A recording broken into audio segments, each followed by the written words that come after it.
how does the top-down factor into your investment thesis? That's big. That's a big mouthful. So we really are very, very bottom up. We're very bottom up. Our thinking about matters macro is the following. Okay? We focus on individual companies. It's a sort of peck and hunt kind of discipline. I know I call it a discipline. It's weird, but it's a discipline. Finding interesting individual companies that are interesting to buy. Now, where macro and things top-down fit in is the following. We think about owning things for 5 to 7 years, often more.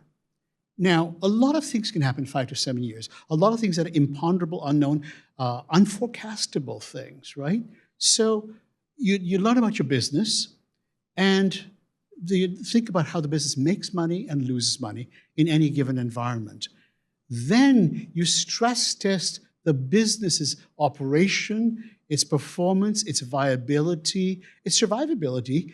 If, for example, you had a seriously adverse move in currencies or inflation, in interest rates, and so on and so forth. There's a whole spectrum of things that you can stress test any individual investment on. But you start with individual investment. All the top-down considerations tend to be as stress tests. We will not buy on the basis of top-down considerations, but we will probably reject a business based on top-down considerations. So it's kind of a filter for us. Anything that's potentially vulnerable in any way whatsoever, it's out. We don't want to deal with it.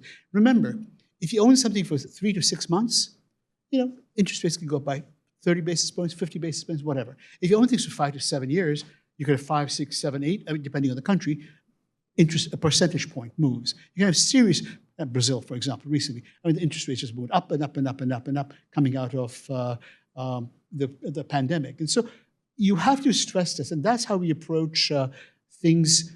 So what sorts of things concern me? Well, look, about flows per se, I don't think a whole lot about them.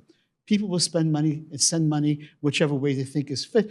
People do tend to be scared. Money can fly in and out in all sorts of ways. We have invested in markets with, shall we say, very flighty capital market types. Argentina, for example, was a very happy story. It's always been actually a happy story, but that's a different plot line unto itself. Easy. It really is. You just don't invest there until, of course, there's a trauma, a serious trauma there. That's when you get stuff really, really cheaply.